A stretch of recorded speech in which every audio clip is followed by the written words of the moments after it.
저는 40년 동안 교직 생활을 하다가 퇴직한 독신 여성입니다. 부모님은 돌아가셨고요. 여동생 가족, 남동생 가족, 그리고 작년에 입양한 귀여운 반려견이 있습니다. 평생 독신으로 살아온 저에게 동생들 못지않게 반려견 역시 소중한 가족입니다. 이제 남은 인생을 차근차근 정리해 나가는 일이 필요하다는 생각이 들었습니다. 그래서 유언을 통해 재산과 남은 가족들에게 당부의 말을 남기고 싶습니다. 저는 제사를 지냈으면 합니다. 하지만 저는 독실한 불교 신자고 남동생 가족은 모두 신실한 기독교 신자인데요. 제가 불자로 종교 생활을 해온 절에서 명절에는 간단한 제사를 지내주었으면 좋겠습니다. 또 제 반려견은 이제 1살인데요. 건강관리만 잘해주면 15년 이상 살게 되니까 제가 죽고 나면 반려견을 누군가는 책임지고 돌봐주기를 원합니다. 남동생 둘째 아들 직업이 수의사인데 둘째 조카가 적임자라고 생각을 합니다.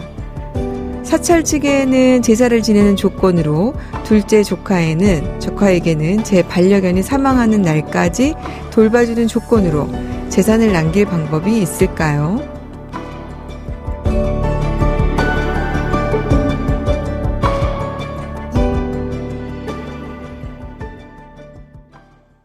네, 우리 사연 주신 분이 지금 유언을 준비하시려나 봅니다. 김하영 변호사님, 지금 질문 주신 것처럼 제사를 지내달라, 남겨진 반려견을 돌봐달라, 이렇게 조건을 달아서 재산을 증여하는 거, 그게 가능할까요? 네, 민법 1088조 1항 부담부 유증이라는 규정이 있는데요. 이 규정에 의해서 법적으로 가능합니다.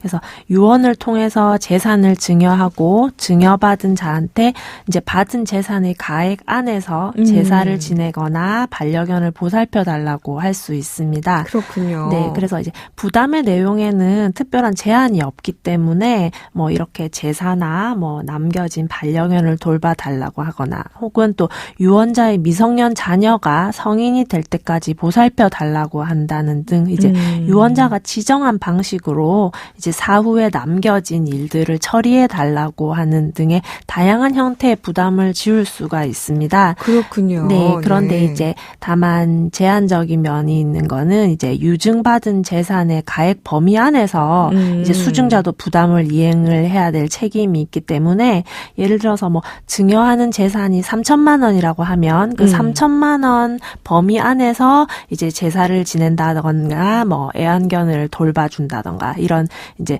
증여하는 재산 가액 범위의 이제 책임의 범위는 한정이 됩니다. 그렇겠네요. 지금 뭐 증여를 받은 사람 입장에서 조건이 붙었는데 예를 들어서 증여 가액은 3천만 원인데 내가 부담해야 될 내용이 3억이다 이러면 안 되는 것이니까 네. 이제 그 가액의 범위 안에서 책임을 진다는 건데 근데 이제 또 그 돌아가신 분 입장에서는 그렇게 했다 하더라도 이게 정말 제대로 이행이 될까? 그게 좀 걱정이 될 수 있지 않겠어요? 이거는 어떻게 확인할 수 있을까요?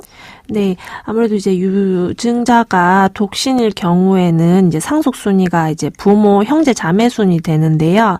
이제 유언으로 상속인에게 부담을 부과해서 유증하는 것도 가능하고 또 제3자 뭐 친구나 후배 등 지인을 지정할 수도 있습니다. 그래서 네. 부담부 유증을 이행하지 않는 경우에는 이렇게 상속인 뭐 이산 같은 경우에는 형제분들이 되겠죠.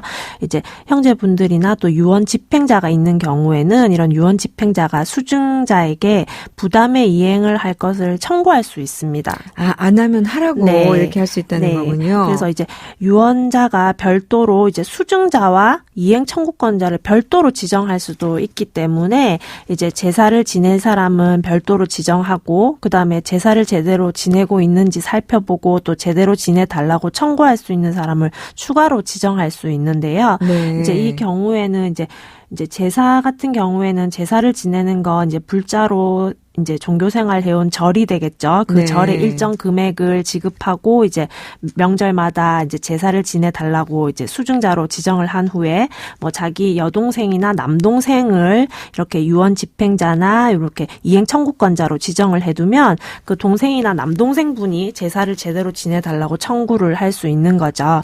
그럼 만약에 이걸 이행을 안 하면 어떻게 됩니까?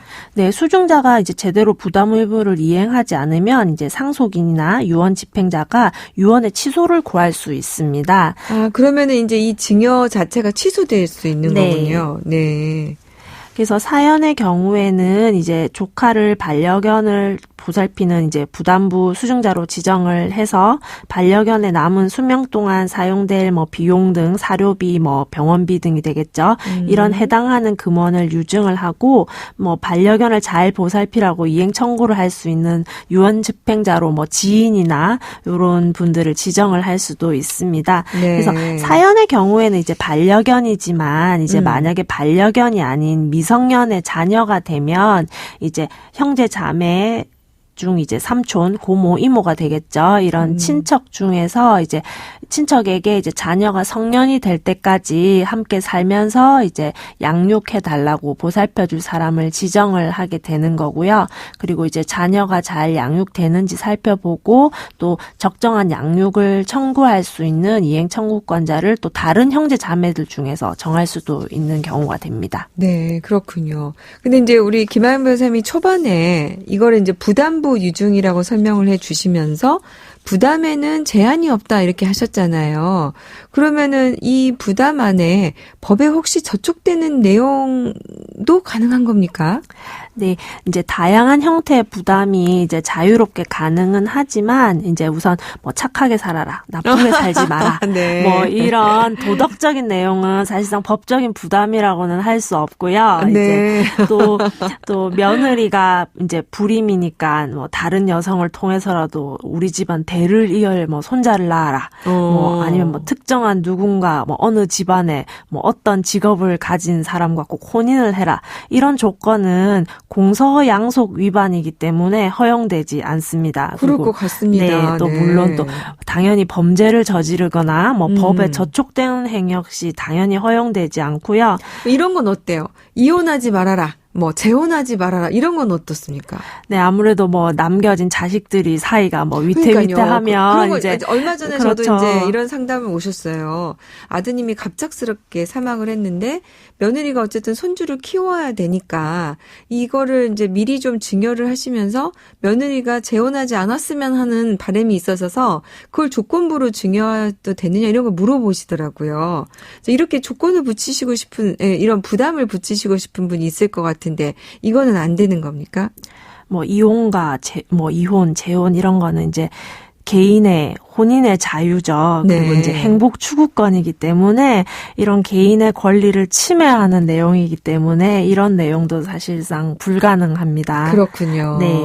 그래서 이제 최근에 이제 1인 가구도 증가하고 있고 또 뭐 방송 매체를 통해서도 보셨겠지만 이제 홀로 자녀를 키우는 이제 혼인하지 않고 홀로 자녀를 키우는 미혼모 미혼부도 상당히 이제 많이 증가하고 있는 만큼 이제 네. 자신이 이제 사후에 남겨질 이제 특히 자녀분의 문제가 이제 남겨지게 되는데요. 이런 문제를 해결하기 위한 이제 방편이 될 수도 있고 또 이제 사별 후에 이제 미성년의 자녀를 양육하고 있는 분들 경우에는 이제 본인이 이제 자녀가 성년이 되기 전에 사망했을 경우에 이제 자녀의 그런 양육에 대해서 걱정을 하시는 분들이 많이 계세요. 그래서 네. 이런 분들도 이제 부담부 유증을 통해서 이제 자녀 양육자를 이제 적정히 지정하고 이제 뭐 청구권자도 지정을 해서 이제 남겨진 자녀에 대한 걱정을 조금 더실 수 있는 방법 중에 하나입니다. 네.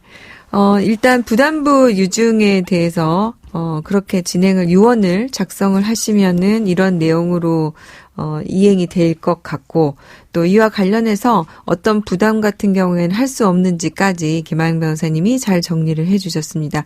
김하영 변호사님 도움 말씀 감사합니다. 네, 감사합니다. 양소영 변호사의 상담소 양담소는 내일 또 문을 엽니다. 끝곡 윤상의 마이 시네마 패러다이스 들려드릴게요. 양소영이었습니다.